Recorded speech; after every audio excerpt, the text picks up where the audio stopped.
बिस्मिल्लाहिर्रहमानिर्रहीम। अस्सलाम वालेकुम फ्रेंड्स, एएस फूड्स के साथ आयशा सुहेल आपकी खिदमत में हाजिर हूँ और आज आपको बताने जा रही हूँ चिकन के बग़ैर एक ज़बरदस्त से मज़ेदार से क्रिस्पी से कबाब बनाने की रेसिपी। जी हाँ, तो आज मैं आपके साथ शेयर करूँगी कबाब बनाने की रेसिपी। ऐसे कबाब जो आप विदाउट चिकन बना सकते हैं, जिसे हम आलू के कबाब भी बोल सकते हैं।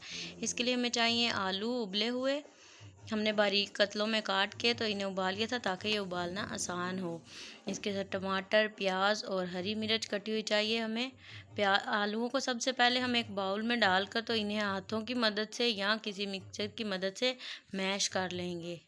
देखें, हम आलू हमारे बहुत अच्छे से गले हुए हैं, इसलिए ये जल्दी से मैश हो रहे हैं। देखें, इन्हें मसलना भी बोलते हैं, यानी हाथों की मदद से मसल लेंगे। इनका एक छोटा सा मिक्सचर प्यारा सा बन जाएगा। देखें जी, आलू हमने मसल लिए हैं और अब हम इसमें ऐड करेंगे दीगर तमाम मसाले, जो कि हैं प्याज है इसमें कटा हुआ, बारीक हमने काटा हुआ है, वो ऐड करेंगे। साथ हम इसमें ऐड करेंगे टमाटर, एक अदद हमने लिया था। अगर आप चाहें तो ये खट्टा मीठा बनाने के लिए और भी 2 अदद 3 अदद टमाटर इस्तेमाल कर सकते हैं। और ये है सब्ज़ मिर्च बारीक कटी हुई। जी, तो इन तमाम चीज़ों को हम अच्छे से मिक्स कर लेंगे और एक मिक्सर की शक्ल दे देंगे। देखें जी, ऐसे आपने अच्छे से इनको मिक्स कर लेना है। जी, तो ये हमारा मसाला जो है ये थोड़ा अलग अलग बनेगा, क्योंकि इसमें हर चीज़ जो है वो जुड़ी नहीं है। प्याज देखें इसमें, इसके अंदर अच्छे से मैश नहीं हो रही। इन्हें यकजा करने के लिए हम इसमें ऐड करेंगे 2 टीस्पून मैदा। जी, तो मैदे के साथ क्या होगा कि इसकी जो बाइंडिंग है वो बहुत मज़बूत हो जाएगी, और जब आप कबाब तलेंगे, फ्राई करेंगे, तो ये कबाब जो हैं ये खुलेंगे नहीं, मतलब ये अलग अलग नहीं हो जाएंगे, मसाला ख़राब नहीं हो जाएगा आपका। देखें जी, हमने डाल के तो अब हम इसमें ऐड करेंगे कुछ मसाले टेस्ट के लिए, इसे तीखापन देने के लिए, जो कि है नमक, सुरख मिर्च आधी चम्मच हम ऐड करेंगे इसमें। इसके अलावा हम इसमें थोड़ा सा डालेंगे हल्दी पाउडर और सूखी मेथी का पाउडर डालेंगे, और इसमें हम डालेंगे पिसा हुआ सूखा धनिया। सूखा धनिया हम इसलिए डालें हैं ताकि इसके अंदर से जो हमारे कबाब हैं उनकी बहुत अच्छी सी खुशबू आएगी। इन सब मसालों को आपने इस मिक्सचर के अंदर अच्छे से मिक्स कर लेना है। जी हाँ, तो देखें बिल्कुल अब यकजा हो रहा है ना मसाला। देखें, अब ये बहुत अच्छा सा एक मसाला तैयार हो जाएगा, जिससे हमारे कबाब जो हैं वो बहुत अच्छे बनेंगे। 5 मिनट रेस्ट हमने इसको देनी है। जी, तो 5 मिनट रेस्ट के बाद आपने क्या करना है कि हाथों के ऊपर थोड़ा सा पानी लगा लेना है, या आप चाहें तो ऑयल भी लगा सकती हैं। मैंने पानी यहाँ इस्तेमाल किया। पानी लगा के इस तमाम मसाले को हमने क्या करना है, कबाब की शक्ल दे देनी है। जी हाँ, तो ये देखें बहुत आसान तरीके से बहुत अच्छे से बाइंड हो चुका है ये मसाला। देखें यकजा हो गई हैं इसमें सारी चीज़ें। आपने इसको अच्छे से कबाब की शक्ल दे देनी है। देखें, ये हमारा पहला कबाब जो है वो तैयार हो चुका है, जो कि विदाउट चिकन है, और आपको टेस्ट इसमें चिकन से भी अच्छा आएगा। देखिएगा ज़रा।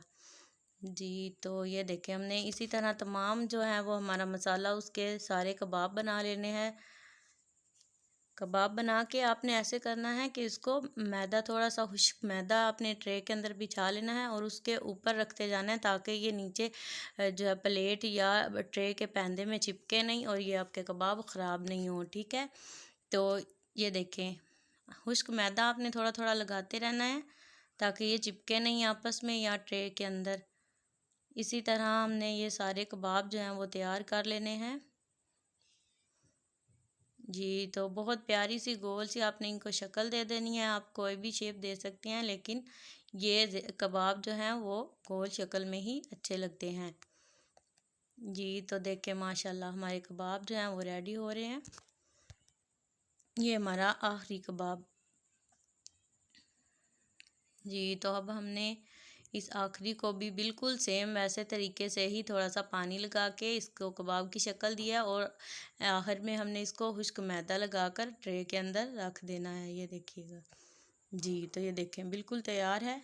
उसी ट्रे के अंदर हमने नीचे थोड़ा सा, मैंने आपको पहले बताया कि खुश्क मैदा भी खा रहा है ताकि ये कबाब जो है वो ट्रे के पैंदे में चिपके नहीं। देखिएगा, ये देखें माशाल्लाह हमारे कबाब जो हैं वो तैयार हो चुके हैं और बिल्कुल ये तलने के लिए अब रेडी हैं। जी तो हम ऐसे करेंगे कि एक पैन के अंदर ले लेंगे घी को हमने अच्छे से गर्म करके उसके अंदर ये कबाब रखते जाना है। एक टाइम में मेरा ये जो है फ्राई पैन ये छोटा है, इसके अंदर मैं सिर्फ 4 ही कबाब डालूंगी ताकि ये आपस में जुड़ ना जाएं या फिर ख़राब ना हो। जी तो मैंने ये 4 कबाब डाल दिए हैं और आपने आंच जो है वो ना ज़्यादा तेज़ रखनी है ना ही ज़्यादा धीमी रखनी है, दरमियानी सी आंच पे इनको पकने देना है। जी तो देखिएगा, ये देखें माशाल्लाह हमारे कबाब जो हैं ये देखें कितना प्यारा इनको कलर आ चुका है। ये हमने गोल्डन ब्राउन किए हैं, बहुत ही प्यारा माशाल्लाह माशाल्लाह। देखें हमारे चारों कबाब जो हैं वो रेडी हो चुके हैं, पक चुके हैं एक साइड से, और अब हम इनकी दूसरी साइड को पकने के लिए रखेंगे। ये देखिएगा माशाल्लाह। जी तो कबाब हमारे जो हैं वो बहुत मज़ेदार से हैं। आप इन्हें आंच अगर धीमी रखेंगे तो ये बहुत ज़्यादा क्रिस्पी बनेंगे और बहुत ज़्यादा ही मज़ेदार बनेंगे। जितना आप कम घी डालेंगे उतने ज़्यादा क्रिस्पी बनेंगे, इसलिए मैंने थोड़ा सा ही घी ऐड किया है इसमें। जी तो कबाब जो हैं वो हमारे दोनों साइडों से अच्छा सा प्यारा सा इनका कलर आ चुका है, देखें माशाल्लाह। अब हम इन्हें एक ट्रे में निकाल लेंगे।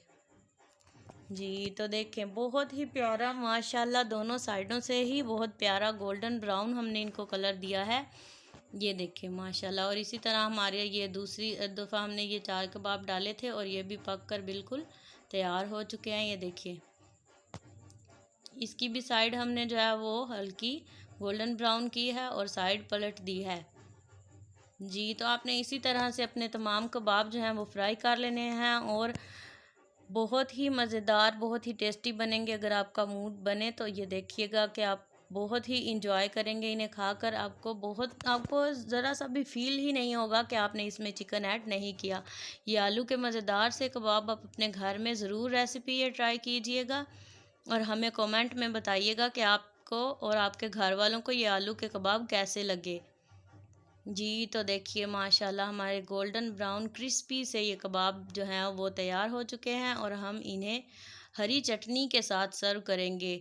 हमारी वीडियो अच्छी लगे तो इसे लाइक ज़रूर कीजिएगा। Thank you so much for watching this video.